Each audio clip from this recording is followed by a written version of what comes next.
자연 발생설 그리고 창조설의 진실.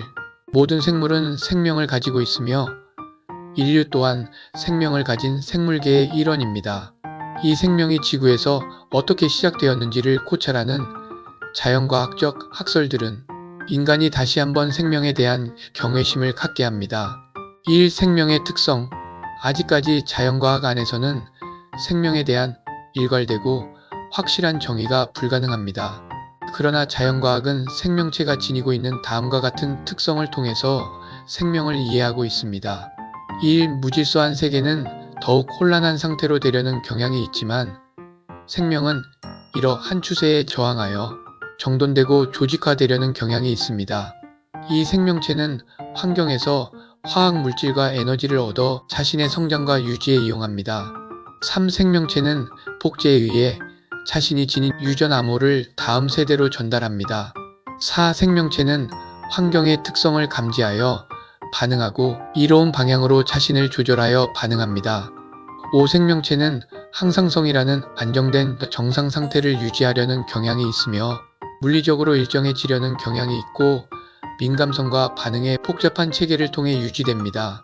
이러한 생명체의 특성들 중에서도 어느 하나의 조건만을 충족했다고 해서 생명체라고 할 수 없습니다. 예를 들어 철의 녹이 산화 반응에 의해서 점점 퍼져나가는 것을 보고 생명체의 반응이라고 하지 않습니다. 따라서 생명체가 지닌 공통적 특성을 나열하여 생명을 종합적으로 이해할 수 있지만 그 특성 하나를 생명체의 특성으로 정의할 수는 없는 만큼 생명이라 부르는 현상은 총체적이고 또 과학적으로 분석된 일부의 강조로는 이해가 어렵습니다. 이 생명의 기원. 생명을 지닌 생명체가 오래전 형성된 지구에서 어떻게 탄생했으며 그 기원에 대한 자연과학의 학설을 살펴보면 다음과 같습니다. 자연 발생설 중국, 인도, 바빌로니아, 이집트 등 세계 각지에 있는 가장 오래된 기록이나 이야기들을 살펴보면 열과 진흙으로부터 구덕이나 곤충이 생긴다는 자연 발생설이 많이 발견되고 있습니다. 기원전 350년경에는 아리스토텔레스가 많은 곤충과 진드기들이 그 모체로부터 생겨나고 그 외에도 이슬, 진흙, 먼지, 땀 등에서 자연적으로 생겨나며 새우나 뱀장어 등도 진흙에서 자연적으로 발생한다는 내용을 학설로 기술함으로써 자연 발생설이 유력하게 되었습니다. 이는 그를 대항할 학자가 없었기 때문입니다. 17세기 후반 이탈리아의 F. 루디는 자신의 실험을 통하여 썩은 고기를 병속에 넣어두고 파리를 접근시키지 않으면 구더기가 발생하지 않음을 확인하여 동물이 자발적 발생에 의해 생긴다는 오래된 미신을 타파하였습니다. 그리고 200년 후 파스테르는 목이 긴 S자형 플라스크에 고깃즙을 넣어 멸균하면 공기와 접해도 고깃즙이 상하지 않는 것을 발견함으로써 미생물도 모체가 없으면 생기지 않는 것을 알아내었습니다. 이로써 자연 발생설은 반증되고 모든 생물은 생물에서 생긴다는 생물 속생설이 확립되었습니다. 그러나 파스테르는 생물의 자연 발생은 고깃즙에서 미생물이 자연 발생하는 일이 없다는 것이지 생물의 자연 발생 자체가 절대로 있을 수 없다고 부정한 것은 아니었습니다. 즉 자연 발생이 일어나기 매우 어려운 것이라는 것을 입증한 것에 불과했습니다. 진화론 자연 발생설의 부인과 더불어 진화론이 나타났습니다. 1859년 찰즈 다윈의 종의 기원에서 등장한 진화설에서는 현재 존재하는 다양한 생물이란 처음부터 있었던 것이 아니라 어떤 원시 생명체가 오랜 시간을 거치면서 서서히 변화하여 발생한 것이라고 하였습니다. 그러나 다윈은 생명의 기원이 실험적으로 증명할 수 없기 때문에 실험과학의 대상이 아니라고 하여 일부러 생명의 기원 문제를 다루지는 않았습니다. 파스테르와 다윈에게서 공통된 것은 생명의 기원을 고기 국물에서 박테리아가 발생한다는 실험과 같은 간단한 자연 발생설에서 찾아낼 수 없다는 것입니다. 즉 진정한 자연 발생이 불가능하다는 것이 과학적으로 증명된 것은 아니지만 그것은 실험에 기초를 두는 과학의 대상 외의 것이며 또한 대단히 곤란한 문제로 보고 있는 것입니다. 진화론 자체에도 모든 것이 인과론적으로 설명될 수 없는 부분을 안고 있습니다. 즉 진화란 반드시 진보를 뜻하는 것이 아닌 이전의 단계가 이후의 단계보다 훨씬 나은 것일 수 있다는 사실을 무시하고 있는 것입니다. 특히 정신계에서는 초기의 것이 나름대로 독특한 존재의 이유를 지니고 있기에 없어서는 안 될 의미가 있습니다. 또 후기의 것은 초기의 것을 완성하는 것이 아니라 다른 방향으로도 이끌어갈 수 있습니다. 그리고 인간을 보더라도 진화론 입장에서 볼 때 다른 포유동물이나 척추동물에 비해 결코 우수한 기관 기능을 가지고 있지 않습니다. 오히려 인간은 다른 동물에 비해 결핍된 것이 많습니다. 그래서 니체는 인간을 병든 존재라고 했습니다. 그리고 신뢰를 들어 원숭이와 비교를 해볼 때 어린 원숭이와 늙은 원숭이는 색소 부족이나 학습 능력에 많은 차이가 있습니다. 도리어 어린 원숭이가 늙은 원숭이보다 인간에 더 가깝습니다. 여기서 어린 원숭이가 어른 원숭이로 되는 것을 진화라 할 수 있을까요? 혹은 퇴화라 할 수 있을까요? 적어도 원숭이에서 인간으로 진화했다는 것은 입증할 수 없는 사실입니다. 그리고 여기에서 맞물려 나오는 척자 생존의 문제도 환경에 보다 잘 적응하기에 더 고등한 생물이라는 이론은 맞지 않습니다. 우연한 개개의 변화의 누적을 새로운 변화의 종의 발생으로 볼 수는 없습니다. 생물학은 20세기에 와서 연구 방법이 다양해졌습니다. 특히 현상학과 형태론의 영향을 받아 여러 가지 현상들을 그 현재의 상태대로 구조적 특성을 통해서 관찰하고 연구하는 경향이 늘어나고 있습니다. 그래서 인간을 동물과의 유사성에만 관심을 두는 것이 아니라 인간이 동물이긴 하되 다른 동물과 다른 점이 무엇이냐에 대한 관심이 더 크다고 할 수 있습니다. 외계로부터의 생명체 도래설. 이 이론은 최초의 생명체가 우주 공간에서 지구로 도래했다는 생각으로서 1865년 독일의 리히터가 주장한 것입니다. 그는 코스모조아설을 주장하여 생명의 배종인 코스모조아가 우주 공간에서 지구상에 운반되어 생물이 생겼다고 설명하였습니다. 또한 스웨덴의 물리학자 아르테니우스는 원시 생물이 우주에서 광합 즉 빛의 방사압을 타고 지구에 도달했다는 가능성을 이론적으로 제시하였습니다. 하지만 오늘날 이 이론은 부정되고 있습니다.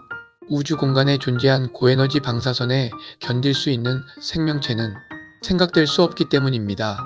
이러한 생명의 우주 기원설은 단지 생명의 기원 장소를 우주로 옮겨 놓은 것일 뿐이지 근본적인 문제를 진정해 결할 수 있는 이론이라고는 할 수 없는 것입니다.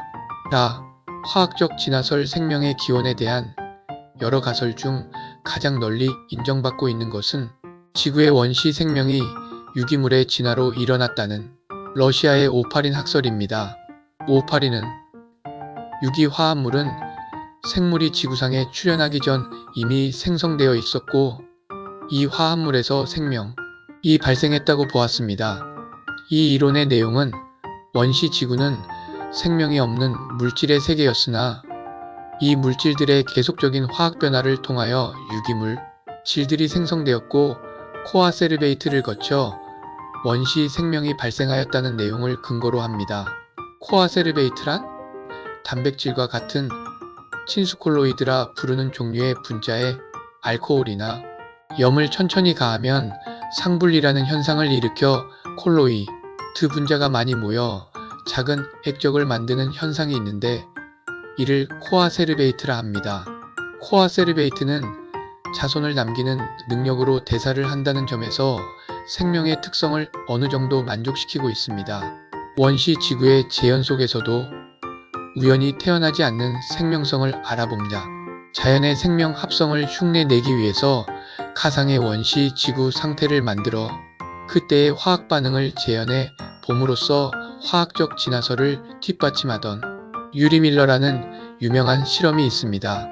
즉 원시 대기와 지각에서 여러 화학적 중합 반응을 통해 단백질이나 핵산 같은 중합체가 형성된 후 세포의 형태가 형성되고 자연 선택을 통해 보다 복잡한 다세포 동물로 진화해 왔다는 것을 증명하는 실험입니다.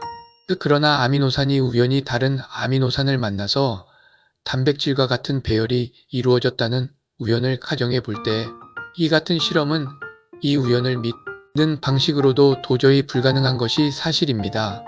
오늘날과 같이 생명 현상을 이해하는 데 있어 쓸모있는 단백질 한 개를 만드는 데 필요한 100개의 아미노산이 연결되기 위해서는 평균하여 1 다음에 0이 100개나 붙어야 합니다. 이렇게 많은 아미노산을 얻기 위하여 그에 따른 필요한 물질량도 굉장히 많이 듭니다.